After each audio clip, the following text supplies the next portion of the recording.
Great pie, Rosie. I mean, really, really great pie. What, you sneaking in here from another diner? Have a nice day, Rosie. Yeah, and don't take any wooden nickels. What? Who'd be dumb enough to take wooden nickels? Oh, people get fooled all the time. Well, I'm just glad I'm not people.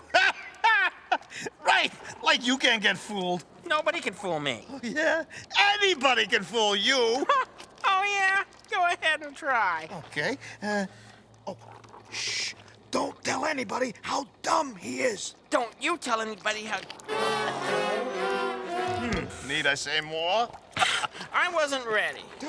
You weren't ready not to be fooled? That's right. Well, now I am ready. Watch out, incoming! Ha, ha, ha. You can't fool me twice. Maurice! Maurice! Anybody want a flat maggot? Nah, I don't blame you. Okay, let's get this show on the road. Here is our first freaky story. This is a true story. It happened to a friend of mine, Ollie. He was the kind of guy who knew exactly which wine to order with chopped liver, or how long your tie should be so it didn't get caught in your fly. Oh, the girls were pretty sweet on Ollie. Heads turned whenever he came down the street. Now, it just so happened that Ollie was between adventures, a female, that is, when Imelda struck. Now, by all accounts, Imelda was one of the classiest dishes in town. You might say she was the mayonnaise in the tuna sandwich of life. Ollie jumped in front of Imelda and he said, "Dinner, tonight, le frites français, 8 o'clock.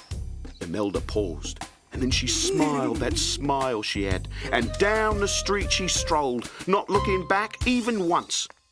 Ollie wanted everything to go right with the evening, so he figured to show up early at Le Frites Français, the fanciest restaurant in town. Ollie demanded the best table in the house, and fresh flowers, and a tablecloth. And are you ready for this? Clean cutlery. Oh, Ollie was starting to get up the nose of the maitre d', Max. You see, Max was also the owner, chef, and dishwasher at the Frites Français, and nobody ever went to bed hungry being nice to Max. But Ollie didn't know that. Ollie told him that tonight was a very special night for him, and a very special lady, and that tonight, business as usual just wasn't going to be good enough. Max was just going to have to do a little bit better. Max thought for a moment and then, very calmly, very serenely, very graciously, told Ollie that he was a fool for not realising Ollie was a man of the world, a man for whom the best is just regular fare. If Ollie would allow him, he'd prepare something special to delight and amaze Ollie and his lady fair. Max whisked off the tablecloth, applied a fresh one, lit the candle stuck in the wine bottle, and produced a basket of breadsticks. Ollie smiled appreciatively as Max dashed into the kitchen. Just then, Imelda entered. Oh, she was a vision in parachute silk. Imelda looked around and recognised Ollie instantly. The breadsticks stuffed up his nose were a dead giveaway. She laughed at his little joke, hoping those weren't the only breadsticks at the table. Meanwhile, Max was busy dumping old dishwater, the grotty stuff from the sink drain, and some coffee grounds into his special soup. Yes, Max had something very special planned for his surly customer and his important date. Then he snorted and hacked and hawked up just the thing. He gobbed it right into the centre of the soup. A loogie the size of a matzo ball bobbed in the bowl. He took a twist of parsley for garnish and called for a waiter. Gleefully, he peered through the door of the kitchen, watching as Ollie and his young date enjoyed the first course. When he saw Ollie look up and wave to him, Max couldn't resist going over to enjoy the moment more completely. But if you thought Max was stunned when Ollie told him it was the best soup he'd ever tasted, you should have seen his face when Imelda looked up from a bowl and said, "Daddy, this soup is delicious!" This is a true story. It happened to a friend of mine, Ollie, and his father-in-law, Max, the ones who run that very successful restaurant. It's Snot Just Soup. Whoa. After that, can you-know-who be far behind? Oh, Lord. Oh, Larry. Yeah. You've got to try to fool me. Oh, excuse me, this'll just take a second. Okay, Maurice, see if you can guess the number I'm thinking of. Oh, okay, good one. Wait a minute. You can't fool me. There are a lot of numbers. Oh, gee. Tell you what, I'll think of a number between 1 and 10. Think. I am thinking. Not everybody has to close their eyes to think, you know. Really? Yep. Thought of a number. Go on. Wrong. Oh. Here's another even freakier story, and that's the truth. 9. Wrong. 6. Wrong. 4. This is a true story. It happened to a friend of mine, Oscar, a baggage handler who didn't have many friends. Not just because nobody likes the way the baggage handlers handle baggage, but also when something went wrong, Oscar would become a basket case. But the story actually started with Emily, this nice lady who had a St. Bernard named Mozart, a very appropriate name since both the dog and the composer were dead. It was a sad day when Mozart passed on to the big fire hydrant in the sky. Emily decided to bury Mozart in the old family plot back home, way across the country. So she put him in an airline doggy shipping container, sent it off with the baggage, and she boarded the plane. Now, Oscar was doing what he always did, which was tossing luggage around. But when the doggy container containing one dead St. Bernard came down the conveyor belt, Oscar didn't toss quite far enough. The container fell short, crashing to the floor. Oscar panicked. The other baggage handlers huddled around the container, thinking that Oscar killed the dog. So the baggage handlers made up some fake problem to delay the plane from taking off, to give Oscar time to replace the dead dog. But where do you get a St. Bernard? Oscar unhooked the car from the front of the baggage tram, raced into town, and desperately searched for a live St. Bernard. Oscar ran up one street and down another. A poodle here, a terrier there, cocker spaniels everywhere, but not a St. Bernard in sight. Oscar tried the city pound, opening pens, desperately looking for a St. Bernard. Oscar was totally out of control. He tried to put a leash on a sheep, but it still looked like a sheep. Oscar was exhausted, out of ideas and out of luck. But then he spotted the little boy standing in a driveway, crying and holding on to a St. Bernard. It seems the boy's family was moving and he couldn't take the big old dog with him. A St. Bernard who looked just like the one Oscar had killed. Almost. The dog in the container had a black spot on his nose. The boy's dog didn't, but Oscar took the dog anyway. He picked up a black magic marker on the way to the airport and made the St. Bernard look just like Mozart. The dog, that is. And off flew Mozart II on his way to his new owner. The St. Bernard was sure going to be surprised. So would his new owner. Picture this. There was Emily with her sweet mom and dad. They were pretty sad, prepared to plant old dead Mozart. Then here came the doggy container. It was moving. Something inside was shuffling around. Emily opened the container and out leapt Mozart! Emily fainted dead away. Mom and Dad thought their daughter had gone bonkers, imagining poor Mozart was dead. And when Emily came to, she convinced herself Mozart dying was all a bad dream. What else could it have been? This is a true story. It happened to a friend of mine. And Emily is happy her Mozart is alive and looking better than ever, especially since his bath when the black mark on his nose disappeared. Hi, Slick, how you doing? Rosie, you look gorgeous today. Atta boy, Slick. You are my idol. Oh, Slick, honey, I sure wish I could believe anything you say. I just figured out that you tricked me. Well, that was the whole point, duh. Okay, this time, I'll think of a number, and you have to guess it. Okay, 4. got it.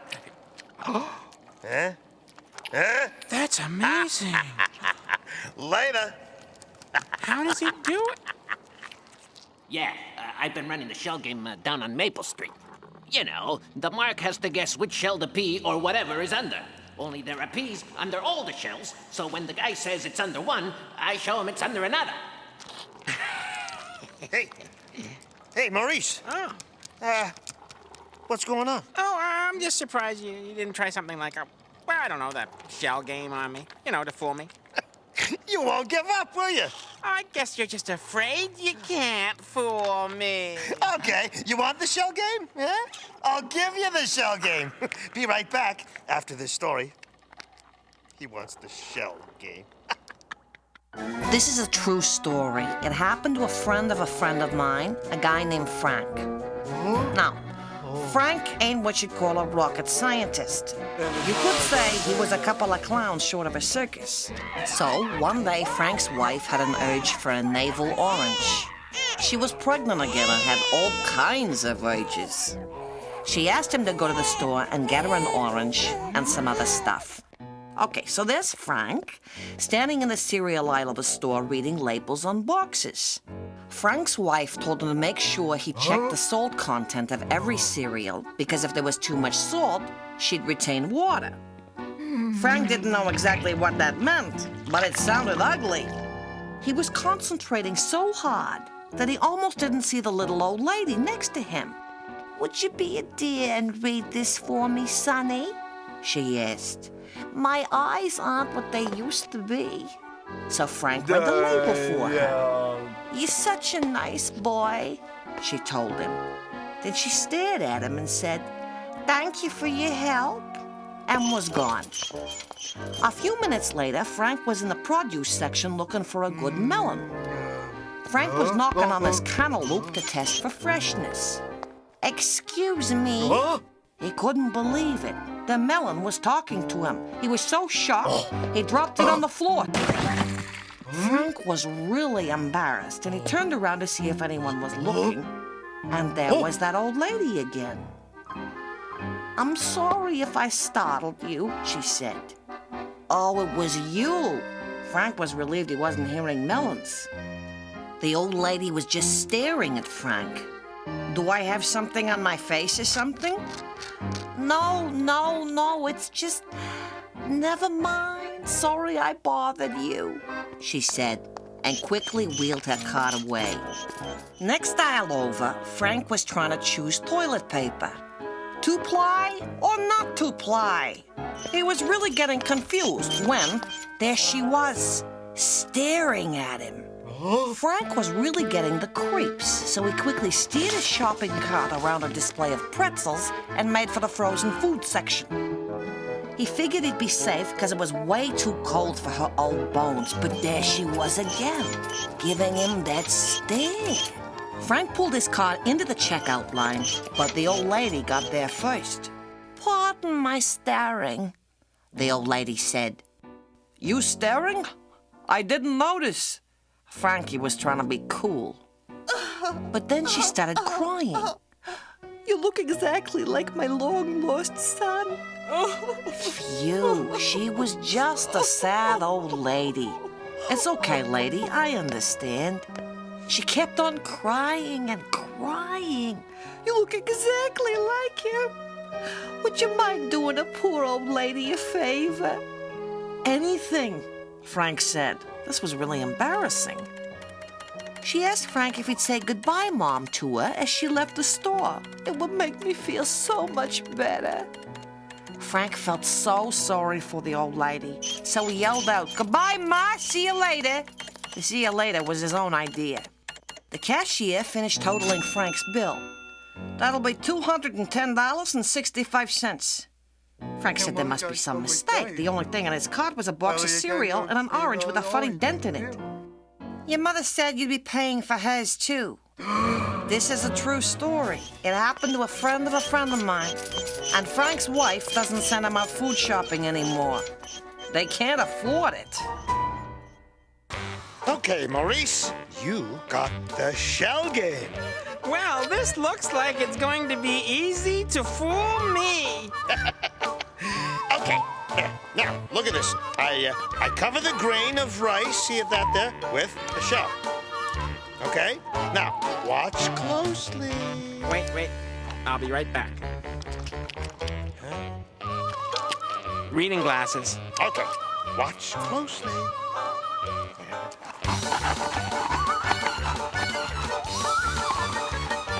Where's the rice grain? Let me think. Which one? The middle one. The middle one. Are you sure? It's under the middle one. All right, here we go.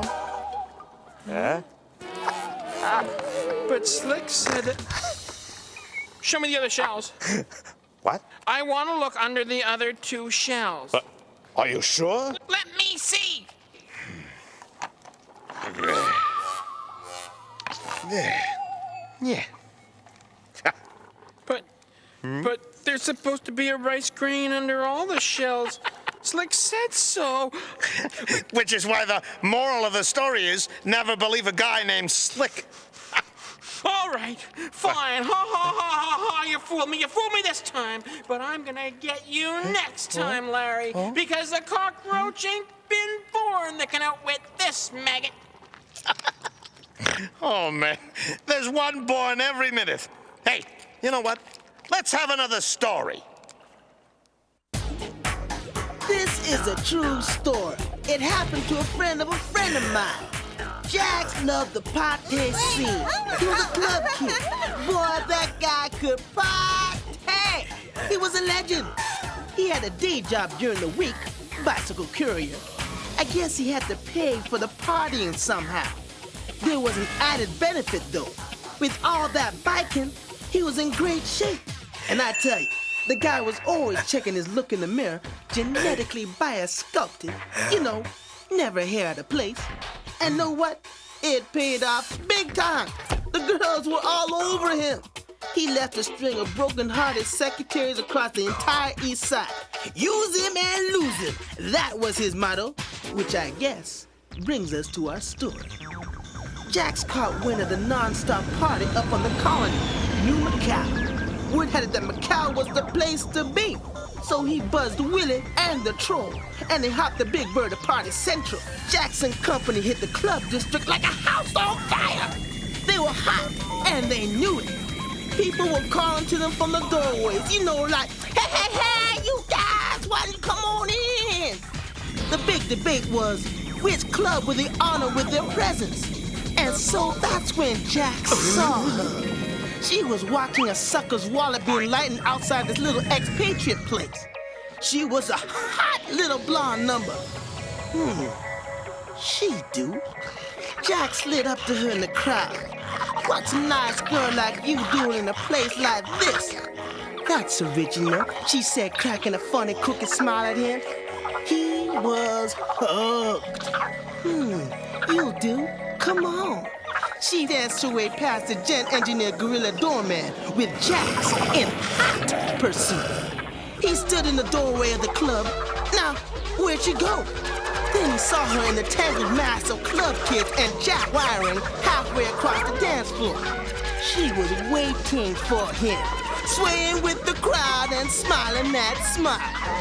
He found some free earphones dangling from the overhead array. They plugged in. The Oxuma filled his head. He glanced back across the room. Willie was getting chummy with a club girl, and the Troll? The Troll was comparing her tattoos with one of the gorillas at the door. Then Jack saw that the blonde was trying to tell him something. He couldn't hear her over the Oxuma, so he took the phones off. She led him to a listening console and handed him another set of phones. Then she took a CD out of her purse and slid it into the console tray. Why don't you try this? Saying myself. Karaoke Opsoma was the big thing on New Macau. The opera music filled his head. She adjusted his volume control, turned it way up, and then everything went black. Jax didn't know how long he'd been out. The pounding pain in his head woke him. Then, the door of the filthy hotel room came crashing open. Willie and the troll had been scouring New Macau looking for him for the last 2 days. Her eyes rolled up in her head and she passed out. Jax looked down at what she was pointing at. His body was gone. The blonde was a body snatcher. She stolen his body to sell for transplant parts and left him a prisoner, alive on a portable life support unit. Hey, it's a true story. Happened to a friend of mine. And Jax, he's giving up the party life. He's taking a desk job.